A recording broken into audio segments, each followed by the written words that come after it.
কিছুতেই যেন কাটছে না জ্বালানি তেলের এই সংকট। দিন দিন বাড়ছে ভোগান্তি।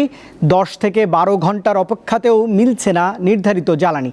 এদিকে চট্টগ্রাম বন্দরে যেই জাহাজটি ভিড়েছে সেখান থেকে আমদানি করা ডিজেল খালাস এরই মধ্যে শুরু হয়েছে। প্রায় 10 থেকে 12 ঘন্টা লাইনে দাঁড়িয়ে তেল পাচ্ছেন রাজশাহীর যানবাহন চালকরা। যে সকল ফিলিং স্টেশন ডিপো থেকে তেল সংগ্রহ করতে পারছেন শুধু তারাই বিক্রি করছেন, অন্যগুলো বন্ধ রয়েছে। অনেক জায়গা 3-4টা পাম্প ঘুরে ঘুরে এসে লাইন নিতে হচ্ছে। 3 দিন 4 দিন ধরে ঘুরে পর কেন তেল পাচ্ছি। ফুল ট্যাঙ্কি তো করতেই পারছি না, 1500 টাকার নিচে। হুন্ডাতে অকটেন দেওয়া উচিত না, যেহেতু তারা পেট্রোলে চালাতে পারে। জ্বালানি তেল সংকটে প্রভাব পড়েছে গাইবান্ধার মোটরসাইকেল গ্যারেজ, যন্ত্রাংশ ব্যবসায়ী এবং মেকানিকদের জীবনে। আয় কমে যাওয়ায় কষ্টে দিন পার করছেন তারা।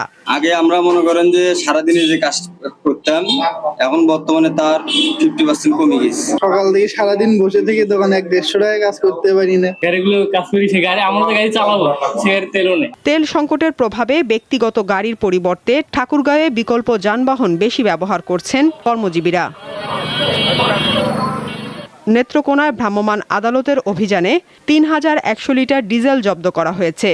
এ সময় দুটি ব্যবসা প্রতিষ্ঠানকে 40,000 টাকা জরিমানা করা হয়। নারায়ণগঞ্জে কয়েকদিন বন্ধ থাকার পর বেশ কয়েকটি পাম্পে জ্বালানি তেল সরবরাহ শুরু হয়েছে।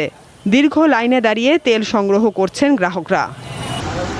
দেশের বেশিরভাগ জেলার মতো সুনামগঞ্জে রেশনিং পদ্ধতিতে পেট্রোল ও অকটেল সরবরাহ করা হচ্ছে। স্বাভাবিক রয়েছে ডিজেল সরবরাহ।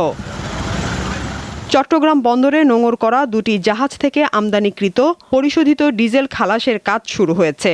জাহাজ দুটিতে প্রায় 66,000 টন ডিজেল রয়েছে।